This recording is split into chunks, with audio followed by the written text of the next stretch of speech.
Hey everyone, it's Norm Farrar, aka the Beard Guy here, and welcome to another Lunch with Norm, the rise of the microbrands. Lunch with Norm, lunch with Norm, lunch with Norm, lunch with Norm. Okay, well, we're broadcasting to you live on Facebook, YouTube, and LinkedIn. If you're watching this replay on my personal page, first of all, if you're watching this replay at all, skip ahead. But if you are watching this on my profile page, then why don't you head over to the Norm Farrar, aka the Beard Guy page, and you'll be able to see whole episodes, videos, and other content. So Kelsey, where are you? Hello. You had me nervous, Kels. I forgot that I was the one in charge of clicking the go live button, so kept you in suspense. I was just looking. I didn't know if people were just looking at me at a blank stare for the last minute or so, but wow, that's your job. You just press that button, right? Yeah. Okay, good. So what's up? All right, so everyone, you know the drill. Like us on social media, Facebook, Instagram, YouTube. Hit those like buttons. As Norman Farrar says, smash them.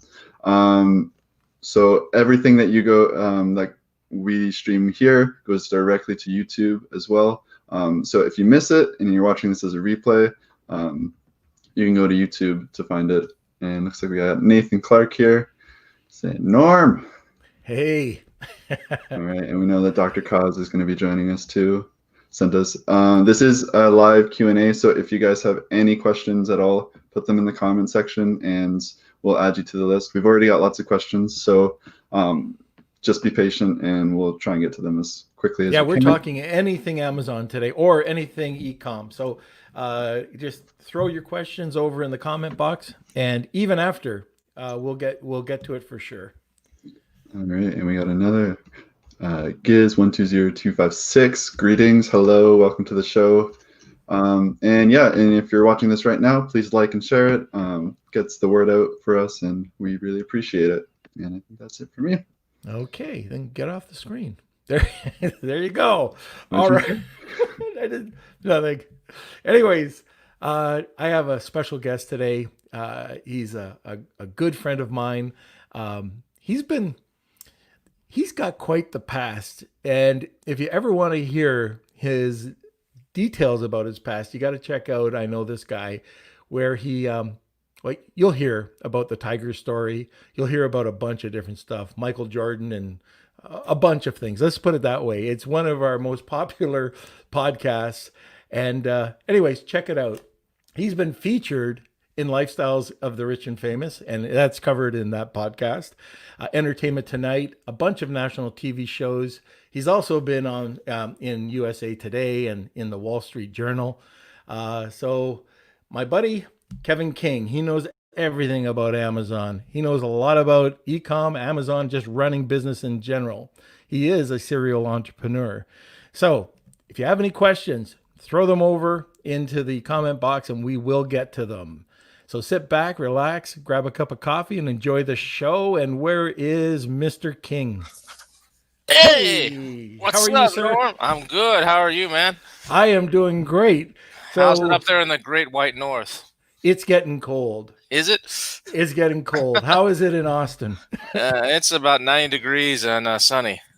One of these days, 90 invite degrees me Fahrenheit. down there. Fahrenheit. What's that? Celsius? 35? Celsius would be, temperature of Mars or something.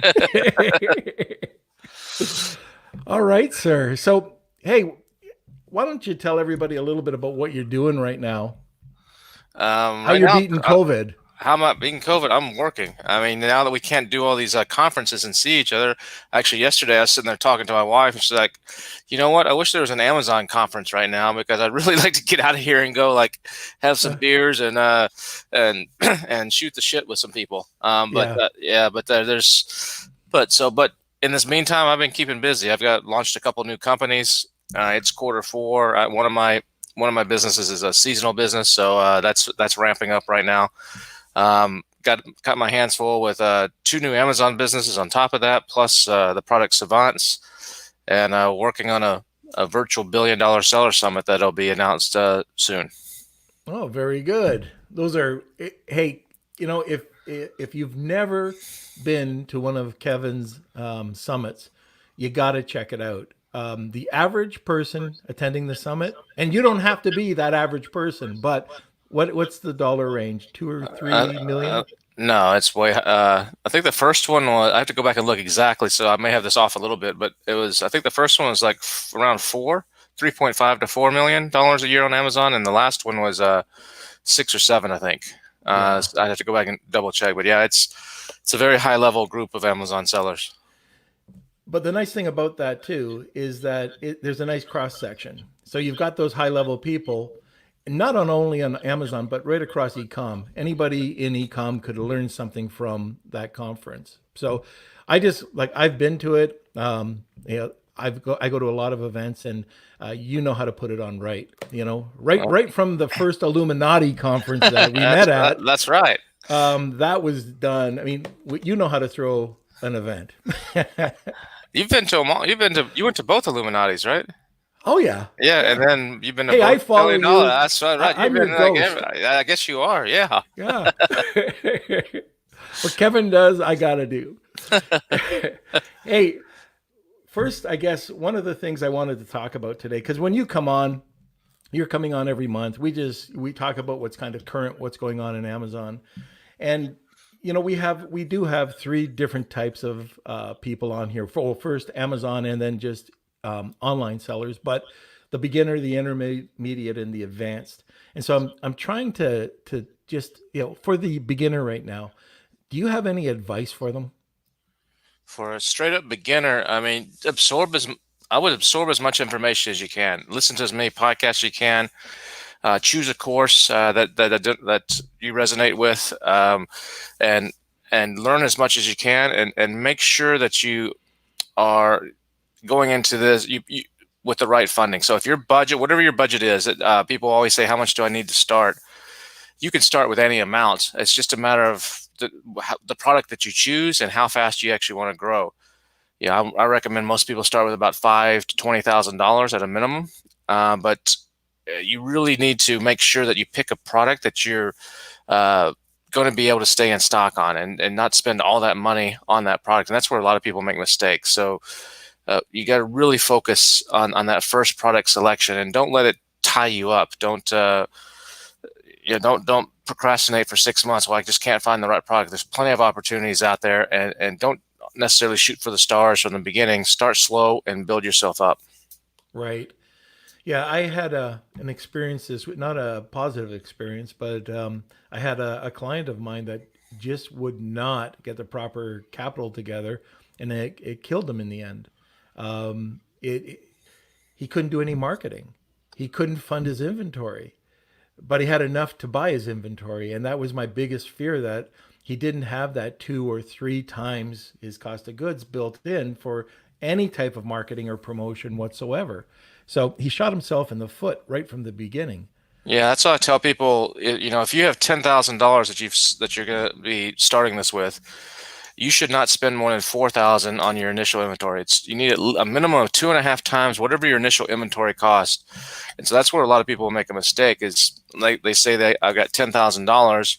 They'll source something, maybe it costs them 7 or 8,000, and then they are stuck because they can't rebuy the inventory. If they're successful, they can't spend on advertising. They can't do all the other things they need to do. So you got to take whatever your budget is and divide it by at least 2.5 or more. I mean, more is even better. So in this case, if it's 4,000, if you have 10 grand, that's landing cost. That's with shipping and everything. $4,000 is what you should spend. So then you got to find a product that, what can I sell that I can buy enough of for $4,000? And so depending on the products, that might be something where you're buying, if it's a $20 item, you're buying 20 of them. I'm sorry, 200 of them. If it's a dollar item, then you have a lot more flexibility. So it just depends. And then you have to then use that data then to go after a product and do your product research. Right. Yeah. We had Tim Francis on just this week, and he was talking about knowing your numbers. And And profit first. Yeah. yeah, Yeah. yeah. Uh-huh. So it is so important, and that's we talk about going out and these a lot of these free courses where guys are standing in front of a Lamborghini waving dollars. Well, Kevin and I have nothing to sell here. This is information that we're giving you, and it's it's so important. Like I have nothing like if you're on your last dollar, we're telling you not to go into the market. Don't get involved with Amazon. And again, nothing to sell. If you don't have the proper capitalization, you got to explore this because there's so many people that have great products, great ideas, but it's just not for them right now. So Yeah, and I mean, you'll hear stories of people that start with a few $100 or 500 or 1,000, and they'll show you they're doing $1 million in sales or something. And those those are rare cases do exist. But that's the exception to the rule, not the rule. And usually there's a lot more to the story. They might have started with $1,000 or put something on a credit card, but a month later, their supplier gave them really good terms, which is unusual for a new person, or they got a loan from their rich uncle or something. There's something else to the story in most cases. yeah, exactly. Or they took Freedom Ticket. Well, if they took Freedom Ticket, they would have known what to do. That's right. Right, exactly. So, okay, now let's move on to the intermediate. What are some things that are happening right now that the intermediate seller should know? So by intermediate, do you mean someone that's already up and Already selling? up, they're selling. They've already either paid their Amazon tax, and now they're ready for fourth quarter.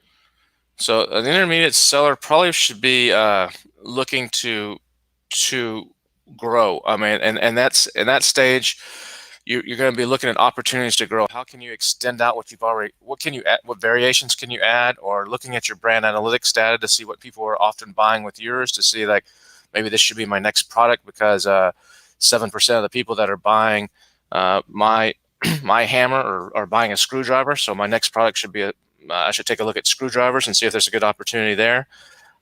Expanding out that brand, and then perhaps at the intermediate level, depending on where you're at, you might be taking a look at beefing up your social media a little bit and trying to grow a little bit of an audience, and that kind of thing. Potentially even if you've optimized, depending on the stage you're at, intermediate, if you've optimized Amazon, potentially taking a look at opening up in other Amazon markets. I would recommend, if you're selling in the United States, to go and open up Amazon Canada before I would go to Walmart, for example, in the U.S.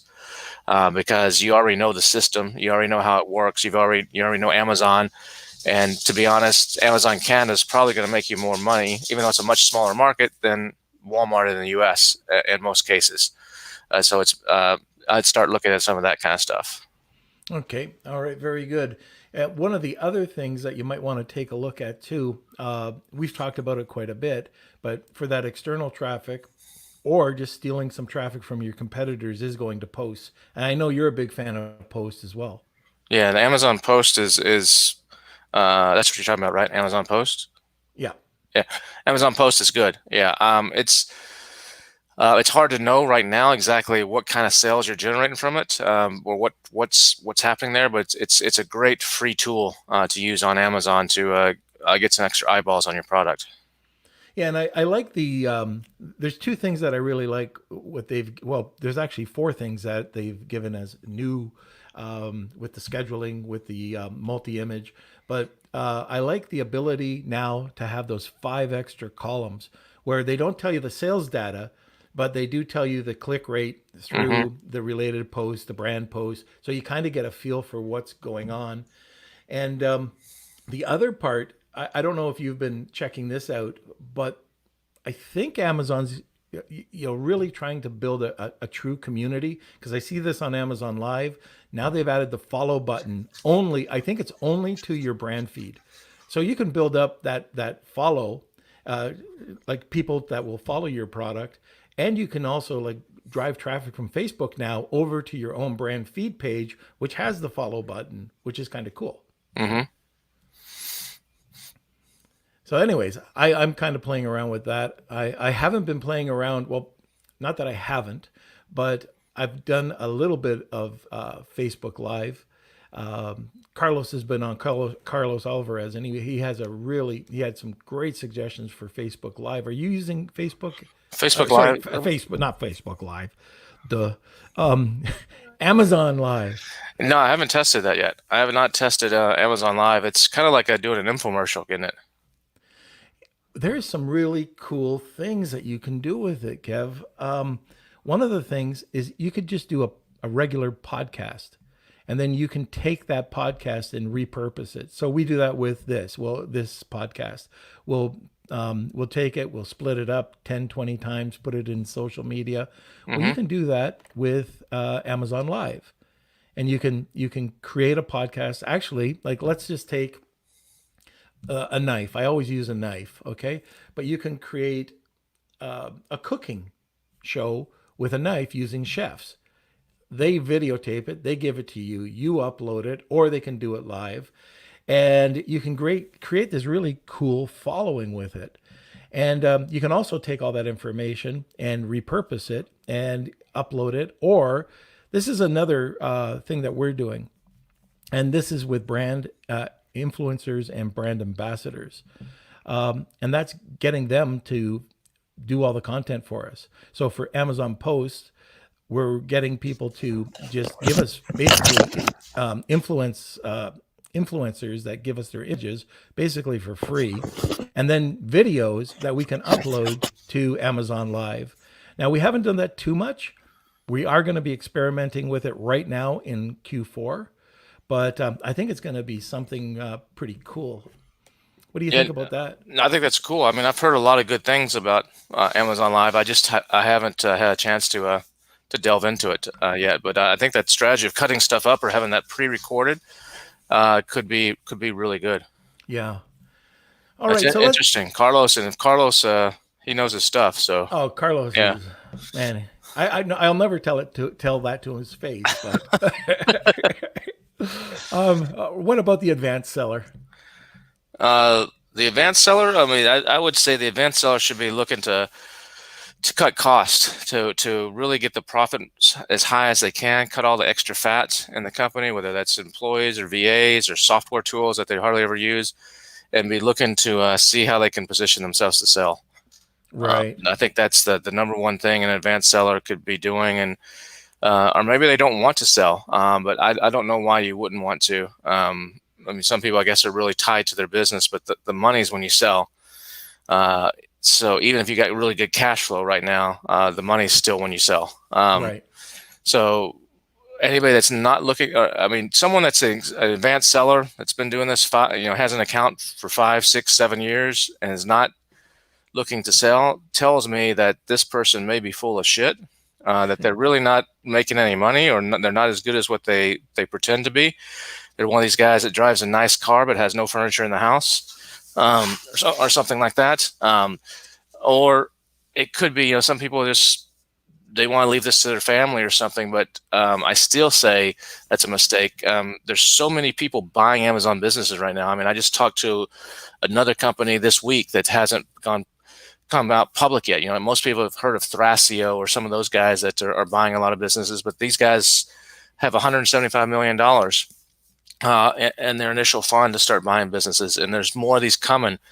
And so to not take advantage of that and gain the leverage that gets you, and if you want to do this, just do it again. Take that big payday and go and start another Amazon business and flip it.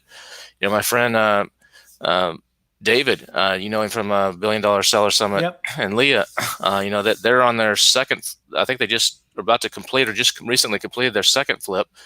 And then they're going to go on to their third. They got $4 million for their first one. I think they're approaching 8 figures for the next one, and then they'll do it again. And that's where an advanced seller should be, in my opinion, looking is to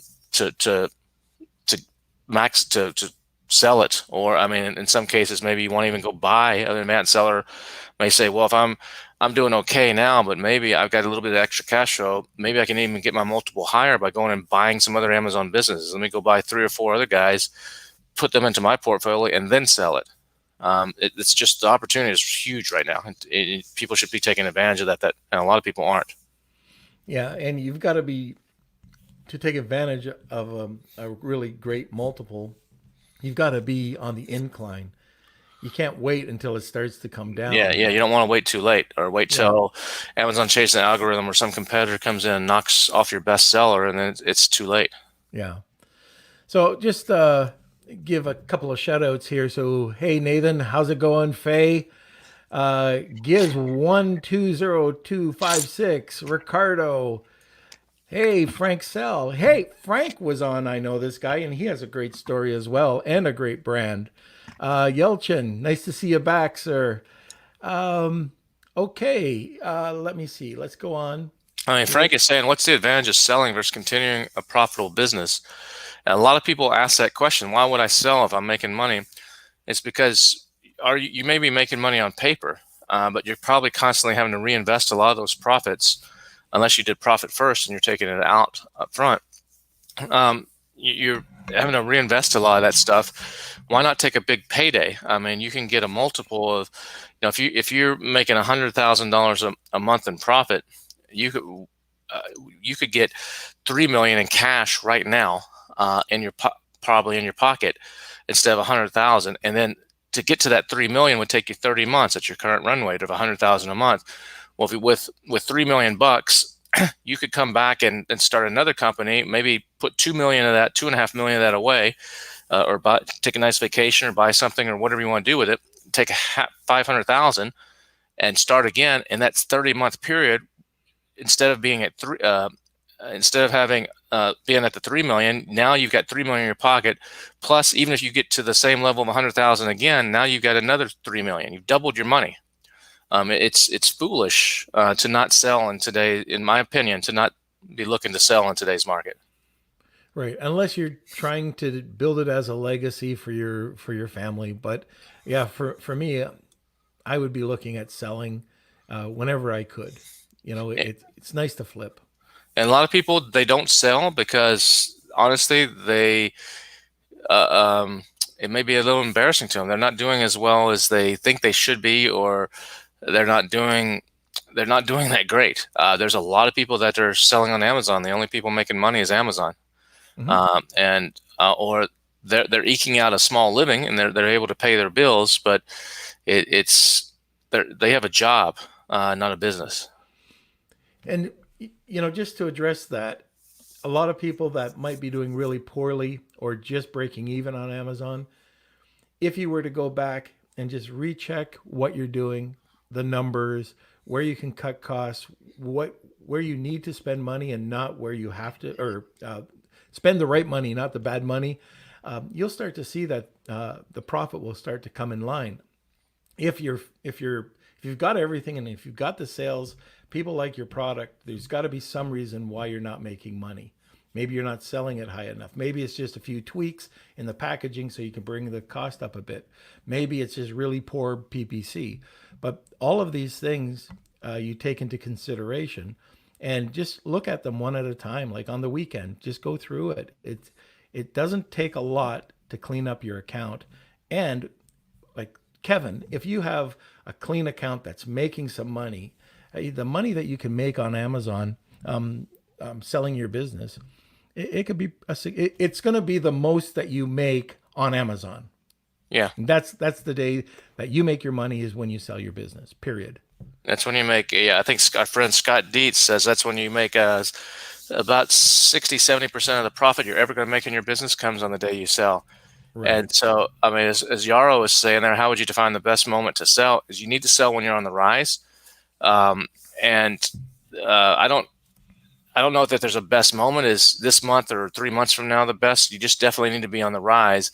And I would be, if you think you can ride it out another, that's something that like Scott Dietz at Northbound Group, actually, they can help you determine when is that best time to sell by going through some advanced spreadsheets that say if we add these 3 products and we do this, this, and this, and we cut our PPC cost over the next 6 months by this, then at this point in month 9 is the perfect time to sell. They can forecast all that for you based on what you're doing right now and what's you're projected to do, and they can determine when is that optimal time. It's hard to say. Here's the exact formula. It's a complicated spreadsheet that can tell you that. And people like Scott, I'm not trying to give him a plug or something, but that's what he does. Is at the Northbound Group, he helped one of my friends exit for 8 figures, and it took them about a year from the time they decided to sell to actually go onto the market. And then they sold, and in that year time, they did all the things they needed to do to optimize it to make it more attractive to really get the most value out of the sale. Well, I know one thing. I don't know about you. When I start praying, it's too late. Yep, yep, yep. Please come back. Please, sales. Okay, so Kelsey, can we get into some questions? For sure, we have tons. And just a little heads up, we just hit our highest viewer counter in the history of the show today. So we've gone up to No. 32. 32. All right. So that's great. awesome, guys. Thank you, everyone, for watching right now. That's awesome. So let's start with this one. I'll try and change up the viewers asking the question so it's not just one person. But over the years, I heard Mr. King say he has several seller accounts. How does one go about doing this exactly? You open them up. In the past, you would have to get permission. Amazon was very strict about having one guy be an associate or having multiple accounts. And you would have to actually send in a little letter and get like an official permission. And you can still do that if you want to be completely safe. But late last year, at some point last year, Amazon said, no, we don't require that anymore. As long as you have a valid reason for doing it, you can go ahead and do it. So a valid reason for doing it would be that you have maybe a different partner. Say, like in my case, I log into five different Amazon accounts, and I can just switch back and forth. But each one of those accounts sells completely different products. So I don't have two accounts selling, in the baby category. And if you had that Amazon could see that as a conflict of interest. So as long as they're in different categories and it's different products, that's typically going to be okay. You need to make sure you have a different EIN number, a different bank account, ideally even in a different bank, not even the same bank, and different ownership. So if it's it doesn't have to be different ownership, but I can own multiple businesses. But it's better, if maybe you're a partner with your spouse or you get some other partners that are investors or something, and there's some reason like that's the cleanest. But if it is your own, you can own multiple businesses, and you can set that up just for accounting reasons. If they ever ask you, like, look, I'm trying to sell. I got a baby category and an automotive, and to keep the books clean, I need to have separate seller accounts. So it's not a problem. I've never had an issue where one of them got frozen or Amazon said anything to me. Just as long as you go by their rules and go by the book, you should be totally fine. Hey, Kev, one of the things that you have to be careful of, and some people always want to game the system.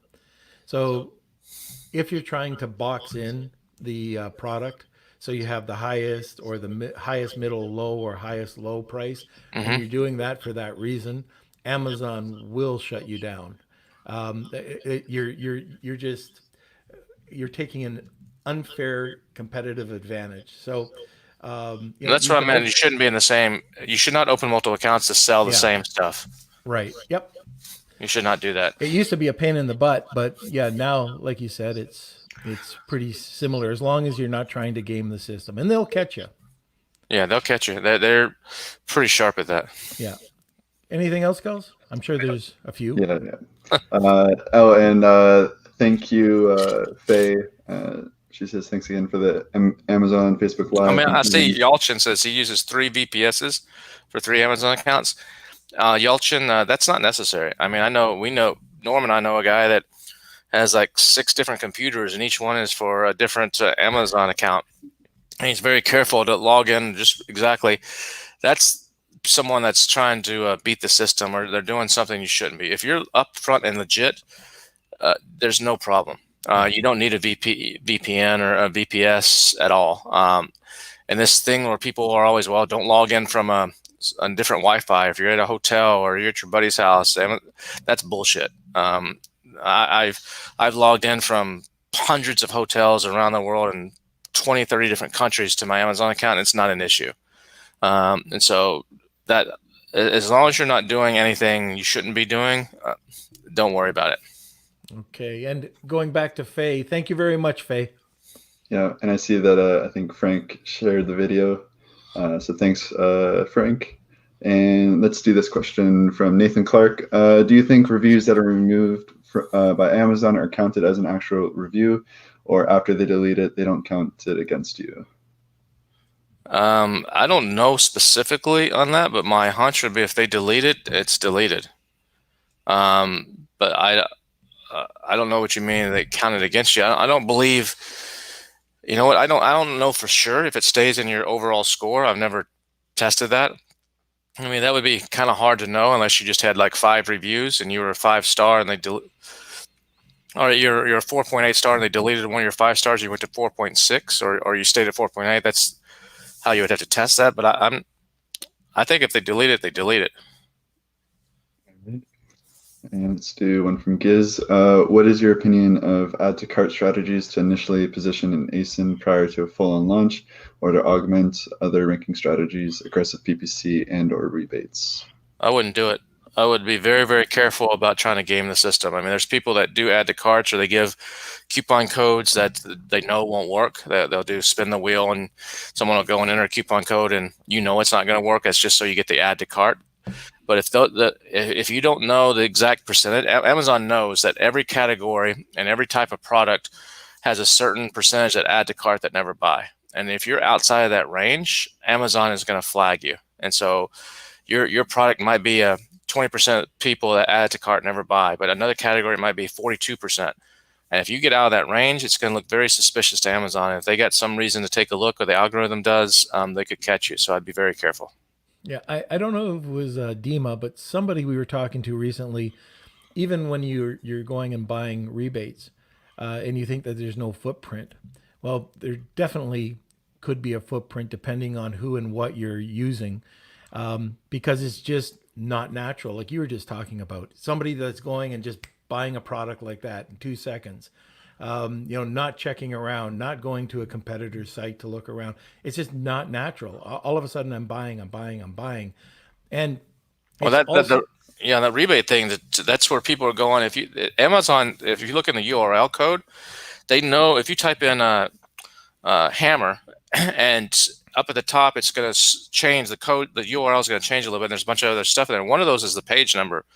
And so if Amazon starts seeing on a rebate that everybody is going straight to page 5, skipping over page 2. They're not scrolling to page 2, 3, 4. They're going straight to 5, and they see a pattern of that because someone did a search, find, buy, and said, "Look for us on page 5."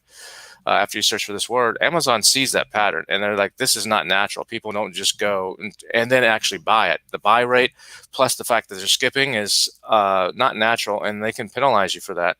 So that's why a lot of these rebate services say you really need to be on page 1 or 2 before you actually even do the rebate.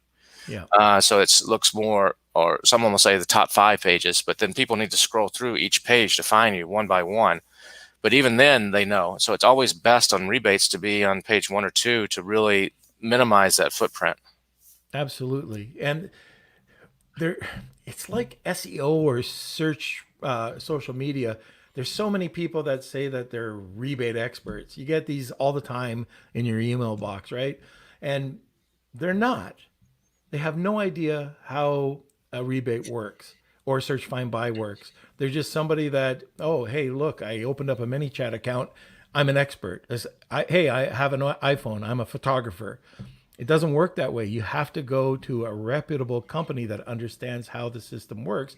And you don't, part of this is, yes, I do use rebates. I make sure that I do it properly.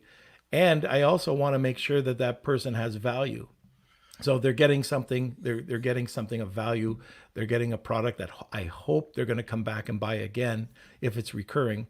But there are systems out there now when you're using influencers and you're using brand ambassadors that you will not have to use rebates to have a profitable launch or use minimal amounts. And Kevin, I've got to talk to you after the podcast about some of these, because I don't know if you're using any of the techniques, and we can't just get into it in this podcast. But imagine being profitable on a launch, all white hat, using people who love your product. That's the way to have us, launch a product now. That's great. That's a good way. The problem I have with influencer marketing is I think it's a great supplement, but I think it's difficult to rely on it solely for a launch. I think it should be part of your strategy mixed in with a bunch of other stuff. But if you're in a if you're not in a non-competitive niche, I think influencer marketing can be a great way to launch, even maybe on its own. But if you're in a competitive niche where you need to sell 20, 30, 50 a day or 100 a day, doing it solely off of the influencer side is going to be next to impossible in most cases. So it's a great supplement. But Yeah. back on that on the rebates, even some of the reputable companies still have issues. I mean, I just recently launched a product and we did a rebate with a pretty well-known company. And we had a huge fraud rate. We had a whole fraud ring. This item was a $70 item. So we had a fraud ring that actually was buying the item. They were using the pattern after we saw the pattern after this happened. They're almost all Indian names, like from the country India. And what they were doing is they were using real people. So they had some database of Indians, and I'm not knocking Indians. That just happened to be that we saw the pattern. They had some database of Indian Amazon buyers. They were ordering for these people, having it shipped to these individual houses. But before it would actually get there, they would take the tracking number from UPS and actually redirect it. So they'd get the tracking number and say, please redirect it to the closest UPS store. I'm going to go pick it up. That way, the person that actually they were shipping it to, who actually didn't order it, never even knew about the scam. It just got automatically sent to the local UPS store. At the UPS store, they never pick it up. And so it gets sent back. But in the meantime, the person has gotten their rebate, so they've gotten their $70 back from the service. Mm-hmm. When it comes back to Amazon, it goes back into Amazon, shows it as an undeliverable item, and Amazon refunds them again $70. So these people just made $70 clear profit on every single item. And it's a pretty big scam ring. So you got to be careful, even with the most reputable, and that can come back and hurt you. I'll probably never use this company again. I don't want to name them, but that can come back and hurt me when all of a sudden Amazon sees, hey, what's all these returns going on here? This is not normal. So you just got to be careful with who you use and who you associate out there. There's a lot of snakes in the grass. As some of you may have seen a week and a half ago, there's a big article that came out about some people that are well known in this space that that, if convicted of everything that they're charged, may be going to jail. And I think that's just the tip of the iceberg. And we heard about this a long time ago, that Amazon was going after these types of people. Well, this wasn't even Amazon that went after them. It's the FBI. Amazon was involved, but this is at the next level. This is the FBI. And if anybody hasn't taken a look at that case, I mean, if you go and read the actual indictment, there's about a 30, 40-page indictment. It's fascinating. They were delivering suitcases of cash in Ubers and all kinds. It's just like, you can't make this stuff up. Yeah. It goes into very, very detail of everything that they are doing to manipulate the system and go after competitors, all the accusations, I guess. There's a lot of bad players out there, but and so you got to be very careful. And so I recommend everybody go by the terms of service, and short-term hacks or cool little tricks are cool, but just be careful relying on that stuff. Right. Put out a good product and do good marketing. Yeah, one of the other just quick tips, we saw this happen, and we've stopped using this technique. But on a couple of platforms, there's a course that came out. There's a course on YouTube, how to scam the system of rebates. And it was showing just, all these people, people taking the course would open up hundreds of Gmail accounts, buy the product, get it for free, and then basically become your competitor. And we got around these type of sales by just putting it to 95% instead of 100% or 90%, because these people didn't want to pay anything. They didn't want to pay a nickel. They wanted it for free. So we secured some of the product. We switched off of certain platforms now because of it. But anyways, you have to be careful, like Kevin says. All right, Kel. So we've got tons of questions. Kevin, Yeah. Kevin, what's your time like? I've got another 20, 25 minutes. Okay, perfect. All right, so we'll have one from Tony, who's actually going to be a guest next Friday, talking about local manufacturers and importers. But he says, "Hi guys, another great podcast. Kevin, are you also facing logistical delays in products coming out of China these days?" Not too much. I mean, we had some delays back in April and May, but as of right now, not logistical. I mean, we might have a factory delay or something. It's more on our side, or because we did an inspection and something's got to change. But as far as logistical, no. Logistical delays getting into Amazon, yes, but not coming really out of China unless you're doing some PPE or something like that. You should be okay with that. Okay. And we have one from John Sims. Are you staying solely FBA this Q4, or do you have a MF option in place? Talk about your Q4 strategy to maximize sales. No, I think if this Q4, if you don't have FBM, which is that's MF, merchant fulfilled. For those of you that don't know what that is, it's the same as FBM. If you don't have that set up with FBA, I think you're making a big mistake, because this Q4, I think it's going to be a disaster. We'll see on Prime Day what happens here in a couple weeks, but I think we have all the ingredients for a disaster right now from a seller's point of view. Amazon's going to be fine, Yeah. but from a seller's point of view, I think we have all the ingredients of disaster, because you have increased demand just because of COVID in products. E-commerce is up 30 to 50% or whatever on Amazon, so you're going to have that. You have Q4, you have Prime Day. You have Amazon busting at the seams. You have all the limits on how much you can ship in, whether you're a new product or even an existing product. You have massive delays at both FBM.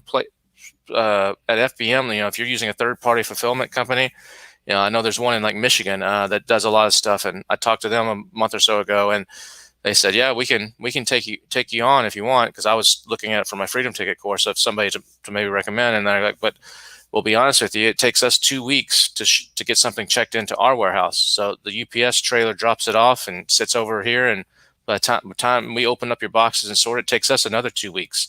So everybody's backed up, and so that's going to affect everybody. It won't affect Amazon because they'll sell whatever. They don't care. They don't care if they're selling your hammer or the next guy's hammer. They're selling a hammer. They make money either way. But from a seller's point of view, it's going to be interesting. And these rules of the shipping in 200 for a new product, I don't think those are going to go away. I think this is here to stay.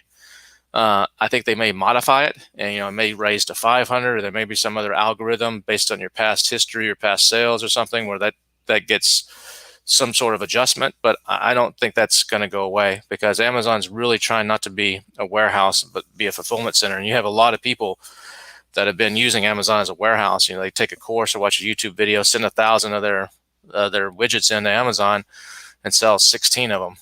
And Amazon's stuck with the rest of that stuff just sitting there taking up space, and they're tired of that. So there's some challenges for sure. Yeah, and on that note, you want to make sure that by October 15th, or before October 15th, you've checked your inventory, because long-term fees are coming out again October the 15th. And for some people, it might not even make sense having that inventory in the Amazon warehouses. So, Kevin, when you're setting up your product, like if you have let's say you have a warehouse that's in Kentucky, or if you have outside of the COVID areas, so outside of California, I try not to ship anything into California because it's a nightmare for me. I have stuff. I told you about this before. I messaged you and I just said, "Hey, I got a big problem. I'm waiting. This is the third month for a container to get received into Amazon. 3 months. I've never heard that. I mean, I heard of that. Like I've heard of 3 weeks, 4 weeks, but this is month 3, and there's nothing we can do to get them to receive this thing. Yeah, you're paying storage and drayage Yeah. fees and stuff Yes. while it's sitting there for those 3 months. Yeah, I had stuff that I shipped in June. I had some stuff I shipped wasn't a container, it was pallets. Shipped June 16th from Washington. They shipped out of we have a 3PL in the Seattle area. Shipped out of Washington and to Virginia, Mississippi, and Arizona, I think. And all of them took at least 3 weeks to get checked in. The Virginia one took nearly 2 months, and then I had another Wow. shipment after that, and it took forever as well. And so we switched from shipping by pallet, or in your case, you have a container, to actually UPS ground, because UPS ground is getting checked in significantly faster than anything that's palletized right now. And so what we have some products where I cannot use Amazon's UPS rates. Amazon has the really low shipping rates if you use them. But some of these products are in the hazmat category, so you're not allowed to use Amazon's shipping. So we have to put it on our dime. So I don't know if I mentioned this before, but what we did is we get set up with a service called Ground with Freight Pricing. Are you familiar with that, Norm? Yeah, yeah, you've told me Yeah, I about talked about that. that I owe before. you a Yeah, Kobe beef that's right. That's right. lunch for that. So we set up with that, and that's really saved us a lot of money, and it solved the problem of getting stuff checked in much quicker. I'm not seeing delays of more than 2 or 3 days on that. Yeah, like you said, it's very quick to get set up. We have mentioned it on the last podcast. I started doing that about a month before we were on the last podcast, Kevin, and it's not only saved a ton. You're right; it's very quick. You get product in. You're not seeing a month delay. Right. So, okay, let's go on to the next. Yelchin. I'm trying to get VAT in Germany and France, but VAT agency says it takes 5 to 7 months. Do you guys know how to get short time, not 5 to 7 months? Thanks. Yeah, I don't know enough about the VAT stuff from Germany and France to give you good advice on that one, Yalchin. I'm sorry, I don't know. Norm, do you know anything on that? No, but we're going to post the company that knows everything about that. Simply VAT No, or a different one? I want to say Astium, but anyways, company's fantastic. I wish they had a simpler name to remember, but I'll make sure that we post it after the podcast. Okay, Yelchin? All right, and then we got Kapil. How do you suggest we launch new products with a 200 unit limit on new ASINs? So it depends on the product. There's a couple different ways you could do that. One is you're going to have FBM. So you can send in your 200 as soon as you sell through FBA. Have the listing just automatically switch over. I think we've talked about that, how to do that on a previous podcast with Norm.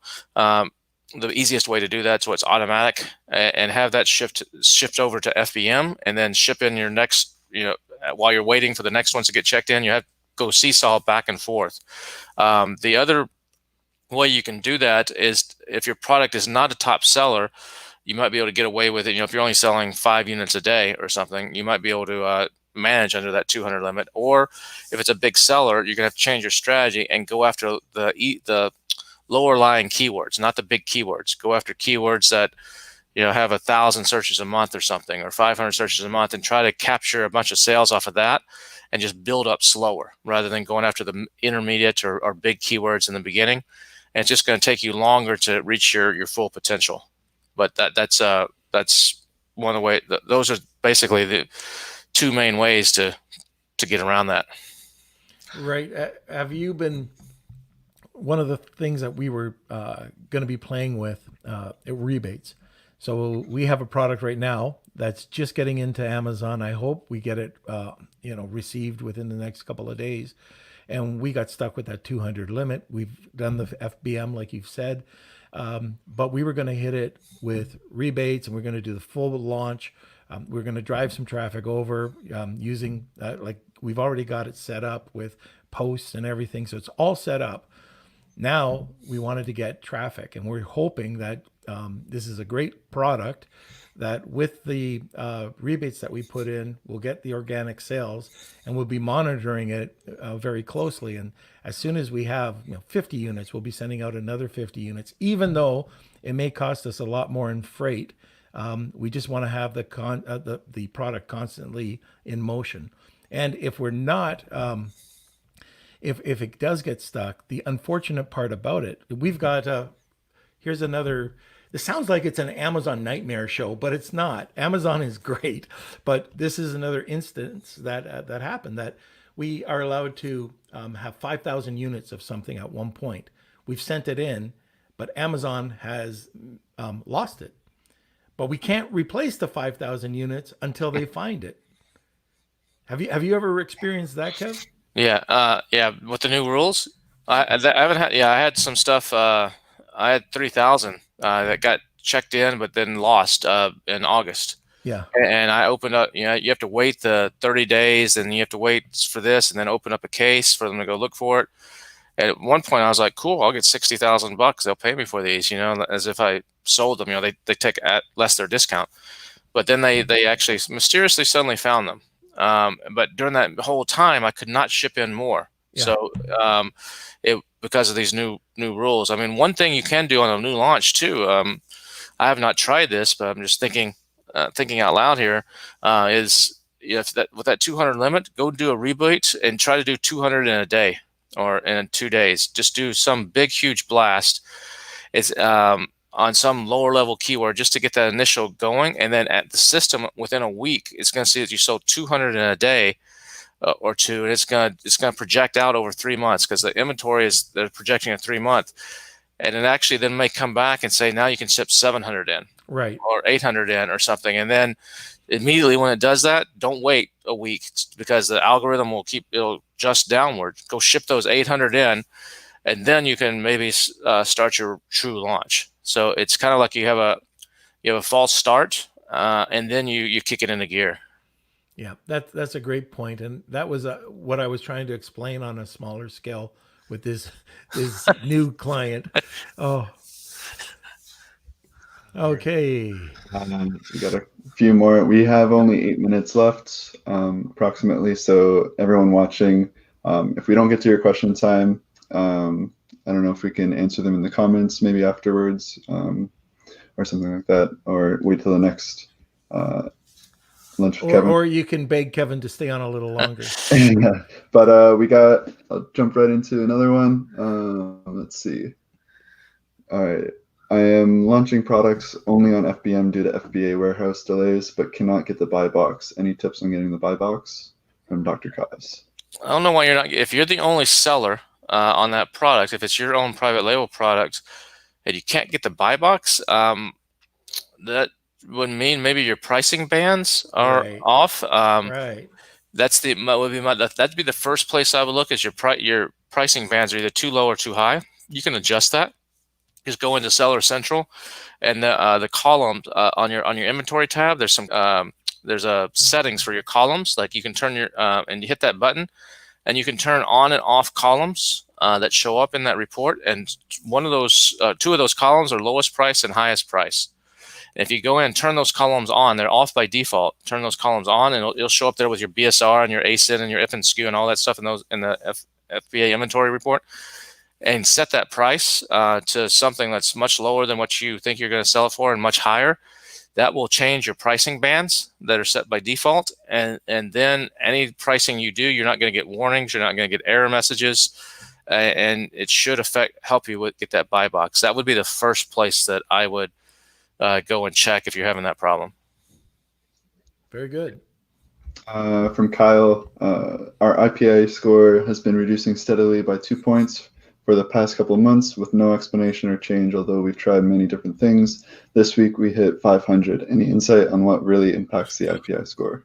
Yeah, the IPI score, there's I forget all the things, but it's how quick you're moving your inventory, how fast you get rid of when Amazon sends you out those warnings that, hey, you've got inventory you need to dispose of, how much of that sits around affects it, your inventory turnover, how well you're shipping stuff in. If you've gotten warnings that you're overweight, or you didn't pack something right, or you use packing peanuts, or something like that.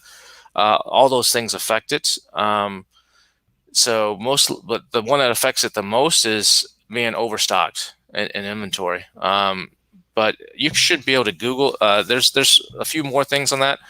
You should be able to Google IPI score Amazon factors, and someone has got a whole list for you there. Yeah, the main four: excess inventory, stranded inventory, sell through, and then popular products. Basically, that you're letting popular products go out of stock.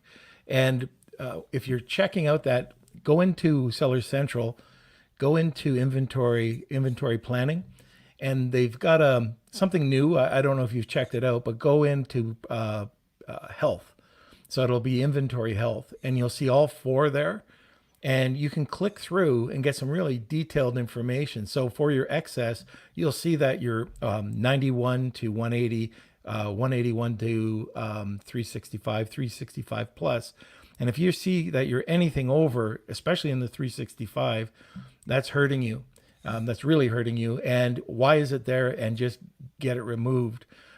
With stranded, you can just click the button up top. There's a tab, stranded, and you can see if there's anything. With sell through, it's really cool because they tell you what to do: lower the price, create a deal, need more traffic. So they are giving you a much better reporting when you work with your inventory health right now. But yeah, if you work, I think those are the four main ones, right? Those are the four main ones. Yeah. Yeah. So, anyways, that's yeah, that's probably the best way to try to help manage that. From Jasil, I heard that UK at the end of the year will separate from EU markets, so ship goods to UK and Amazon fulfill the products to the other EU countries will no longer be available. So is that possible to ship the goods to Spain and have the same benefit, or do we need to get that for each country and send our inventory to each country? Yeah, the UK, the full divorce is coming at the end of this year, unless they delay it due to the COVID stuff. But that is going to affect where people in the past would ship stuff into the UK, and you could do cross-border fulfillment into Europe.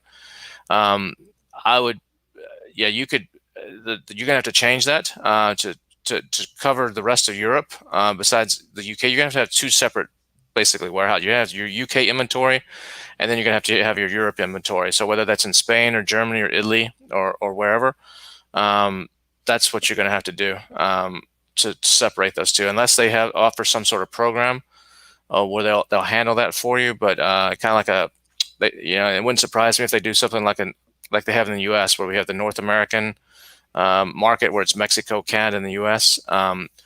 There may be some trade agreement that I'm not familiar with the exact between the UK and the EU, where they have something along those lines. But that's something I would check to see, because that could affect it. As far as your VAT in each country, it's best to have a VAT in every country, but there's different rules at what point do you have to have that VAT in each of those countries, depending on your sales threshold. So you'd have to check. I don't know what you're selling, Jessio, or what levels you're at, but depending on the levels, depends on when you trigger that requirement for VAT. Okay, and we just have a few more. So first of all, is the ground with freight pricing available in Canada too, or only for the USA? I don't know. I'd use it in the USA. Do you know, Norm, if it's available in Canada too? No, mine's my account is strictly out of the U.S. Okay. What is your feeling on Amazon Canada, Amazon Mexico? Are these marketplaces worth the extra effort? It depends on what you're selling. I think Amazon Canada is for most products. I'm finding that I sell about 5% of what I sell in the US, 5 to 7%. So Canada, I definitely think is worth it for most products. Mexico depends on the product. I'm doing some Mexico testing right now, but for every one product I sell in Mexico, I sell 10 in Canada. So Mexico is definitely smaller, but I'm not translating my listings. I'm not doing anything. I just have the cross-border shipment set up for Mexico. For Canada, I actually ship the stuff into a warehouse in Brampton and Toronto area. Okay, great. Right in my neck of the woods. Yeah. With that, like for me, I made a mistake in Canada with what I was selling. I was selling soap, and it just didn't make sense. It was $10 soap. It ended up with the conversion like $14 soap. Then you're paying $7.95 to ship it out. The pick, pack, and ship charge was $7.95. So for one bar of soap, it ended up at like 20 some odd dollars. So Yeah, you got to make sure you have the right product. it's product dependent for sure. Okay, and I think we'll just do the last two, and then we'll call it the day Mm-hmm. for this. Okay, so Q1 question. Let's assume that we have everything in place for Q4. I'm going to smash it. What is Q4 going to look like, and how should we forecast it? So what a lot of people think is that Q4 is great, and then just everything dies in Q1, and it's not the case. January is almost as good as February. In some categories, supplements or fitness, or anything around New Year's resolutions, it can actually be better. But for most products, January is just as good as December. So what I've been doing this FBA for a long time, and what I normally see is that up until about I don't know where Christmas falls this year, but up until around the December 23rd, 22nd, 23rd, 24th, it's just like going balls to the wall, and then it suddenly just falls off a cliff for like 2 days, and then right after Christmas, it picks back up, and it continues until mid to late January. And I think part of the reason of that is a lot of people get products as gifts on Amazon for Christmas, and they're like, I didn't want this. Why did they buy me these socks? I'm going to send these back. And Amazon gives the customers, remember, anything bought from October 1st until January 31st can be, or until Christmas can be returned until January 31st. So even stuff that people weren't buying as gifts in October, a lot of them are returning. There's a lot of returns. There's a heavy dose of returns, and you need to factor that in on your product too. Expect your return rate to go way up. And so they're returning stuff they don't want or gifts they don't want and exchanging it for other things, which could be your product. Or a lot of people get gift cards. There's a heavy dose of gift cards that are bought on Amazon, and so they're redeeming those gift cards and they're buying products. So January, and a lot of people get year-end bonuses and other things. So January is a very, very good month. I typically don't see sales really start to fall off until mid-February. And then from mid-February, if there's not a COVID or a crisis like there was this year, if it's a normal year, mid-February until, depending on if you have seasonal Easter or Father's Day or Mother's Day or something, but it's up until the end of September, it's just kind of a ho-hum. Summer can be good if you have summer-related products. And then October, like right now, it's like someone turns a switch a lot of times. October, all of a sudden, things just start going back up, up, up, up, up, up, Yeah. up. And I don't know if you touched on it, but they've got the new return rate as of October the 1st. So as of yesterday, you have until January the 31st to return. Yeah, they normally do that. Yeah, they did that with COVID too. They extended the return period back in things that were bought in March and April, and I think May could be returned, and I forget what it was, but you had like 3 months to return something. Yeah. Last question from Sarah45 her. When you restock, do you use the recommended replenishment quantity set by the seller central, or do you use your gut feeling? I use whatever fits most economically in a case. So the restock, Amazon sometimes they'll tell you how much you should restock. They don't know what I'm doing. They don't know if I'm doing rebates or if I'm doing a promotion or I'm going to bump up my ad. So I take their recommended restock with a grain of salt. I do my own projections based on what I think I can do and what I'm doing. Very good. And I think that's it for questions, Kels. Yeah, I've got to run. I've got another call Okay. in a few minutes. All right. Just checking here on my phone. We kept you a little long today. That's okay. All right. So I enjoy doing this. No problem. Hey, we love having you. So thanks a lot for coming onto the podcast again. You're a regular guest, so I can't wait till you're on next month. And again, if anybody has any questions, just throw them in the contact or comment section. And Kevin, we're going to let you go. And thank you, sir, for coming on. I owe you a Kobe beef small Kobe beef small, small. No for some problem, of man. these tips. No problem. Take care, guys. All right, buddy. See you later. Okay, so I think that's it for this this version of Lunch with Norm. There was a couple of other things that we were going to touch on too, but we'll get to it on next Monday. And if there are any updates, you can always go over to the Facebook page, Norm Farrar, aka the Beard Guy, and we'll be posting them there because right now we're seeing increased updates from Amazon, and we want y'all to be aware of it. Not just Amazon, but anything to do with online selling. So I think that's it for today's show. Kelsey, where are you?